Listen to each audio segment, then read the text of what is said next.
কুরবানি বিষয়ক এই ভিডিওতে আপনাদের স্বাগতম, যা ফিকহ, তাফসির এবং সমসাময়িক দৃষ্টিভঙ্গির আলোকে একটি বিস্তারিত বিশ্লেষণ।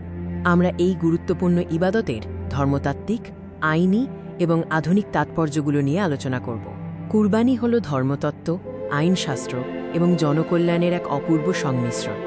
এটি আল্লাহর কাছে নিঃশর্ত আত্মসমর্পণের মূর্ত প্রতীক।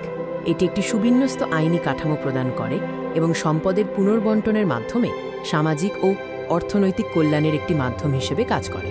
কুরবানির ধর্মতাত্ত্বিক ভিত্তি আল্লাহর প্রতি পূর্ণাঙ্গ আত্মসমর্পণের মধ্যেই নিহিত, যার প্রতিফলন সূরা আল আনআম এর 89তম আয়াতে 89 দেখা যায়।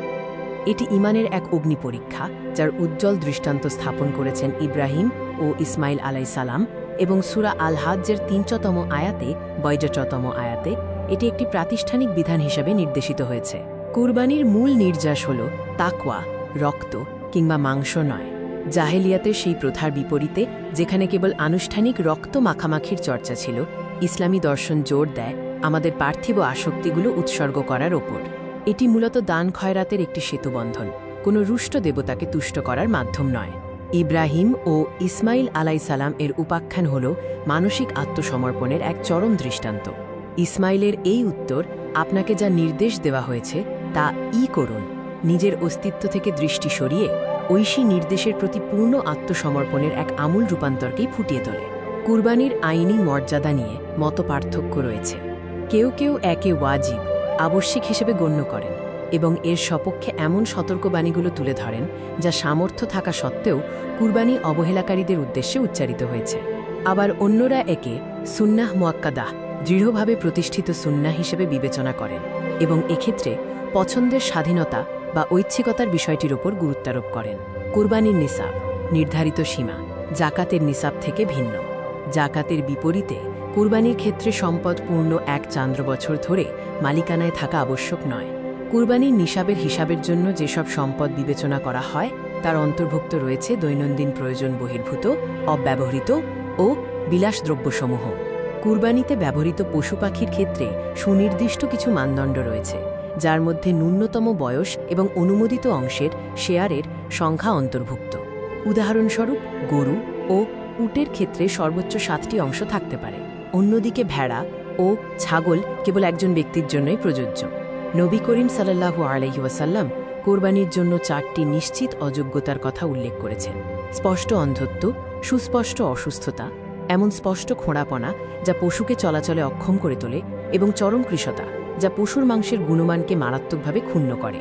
কুরবানি অবশ্যই একটি নির্দিষ্ট সময়ের মধ্যে সম্পন্ন করতে হবে, যা ঈদের নামাজের পর শুরু হয়ে জিলহজ মাসের 13 তারিখ সূর্যাস্তের পূর্বে শেষ হয়। অধিকন্তু এতে ইহসান, উৎকর্ষ বা সদাচার অবলম্বন করা অপরিহার্য, যার অন্তর্ভুক্ত হল ধারালো অস্ত্র ব্যবহার করা এবং একটি পশুকে অন্য পশুর সামনে জবাই না করা। মাংস বণ্টনের নববী নির্দেশনায় এটিকে 3টি সমান ভাগে ভাগ করার পরামর্শ দেওয়া হয়েছে: 1/3 নিজের ও পরিবারের জন্য, 1/3 আত্মীয় স্বজন ও প্রতিবেশীদের উপহার হিসেবে, এবং 1/3 দরিদ্রদের জন্য দান হিসেবে। মুনাফা অর্জনের উদ্দেশ্যে এই মাংস, চর্বি কিংবা চামড়া বিক্রি করা অথবা কসাইকে পারিশ্রমিক হিসেবে তা প্রদান করা উভয়ই কঠোরভাবে নিষিদ্ধ। জুলহিজ্জাহ মাসের আধ্যাত্মিক মর্মসত্তাটি অনেকটা একটি হিমশৈলের মতোই। এর রয়েছে একটি দৃশ্যমান বাহ্যিক ক্রিয়া, পশু কোরবানি, এবং একটি গভীরতর অভ্যন্তরীণ বাস্তবতা। এর প্রকৃত তাৎপর্য নিহিত রয়েছে ধৈর্য ধারণ, ঐশী নির্দেশের প্রতি পূর্ণ আত্মসমর্পণ এবং অহংয়ের কামনা বাসনা ত্যাগের মধ্যেই। ইসলামী পণ্ডিতগণ, বিশেষত ইবনে তাইমিয়া ও ইবনে বাজ, ইবাদতের বন্দেগীর ক্ষেত্রে সুন্নাহ বহির্ভূত কোনো নতুন উপাদান সংযোজনকে কঠোরভাবে নিষিদ্ধ করেছেন। যে কোনো আমল বা প্রথা যা পালনের প্রয়োজনীয়তা থাকা সত্ত্বেও নবী করিম সাল্লাল্লাহু আলাইহি ওয়াসাল্লাম নিজে পালন করেননি, তা একটি নিষিদ্ধ বিদআত, ধর্মীয় উদ্ভাবন হিসেবে গণ্য।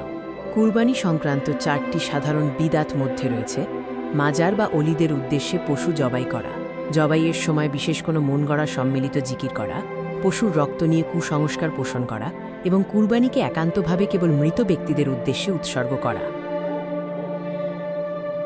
আমরা এখন কুরবানি ব্যবস্থাপনার ক্ষেত্রে বিদ্যমান সমসাময়িক অসঙ্গতিগুলো পর্যালোচনা করছি। প্রথম চ্যালেঞ্জটি হল বৈশ্বিক প্রক্সি কুরবানির ক্ষেত্রে সময় অঞ্চলের সংঘাত, যেখানে দাতা অবস্থান করেন নিউ ইয়র্কে, অথচ পশুটি জবাই করা হয় ভারতে। এ বিষয়ে বর্তমান সর্বসম্মত অভিমত হল জবাইয়ের স্থানটির স্থানীয় নামাজের সময়সূচি এক্ষেত্রে অনুসরণ করতে হবে। দ্বিতীয় চ্যালেঞ্জটি হল যান্ত্রিক কসাইখানা, যেখানে জবাইয়ের পূর্বে প্রাণীকে স্টানিং, অজ্ঞান করা হয়। শরীয়তের বিধান অনুযায়ী রক্ত সম্পূর্ণরূপে বেরিয়ে যাওয়া নিশ্চিত করার লক্ষ্যে জবাইয়ের মুহূর্তে প্রাণীর দেহে প্রাণসঞ্চার থাকা আবশ্যক। যদি স্টানিংয়ের ফলে প্রাণীর মৃত্যু ঘটে, তবে প্রাণীটি মায়োতাহ, মৃতদেহ হিসেবে গণ্য হয় এবং এর মাংস ভক্ষণ করা হারাম বা অগ্রহণযোগ্য হয়ে পড়ে।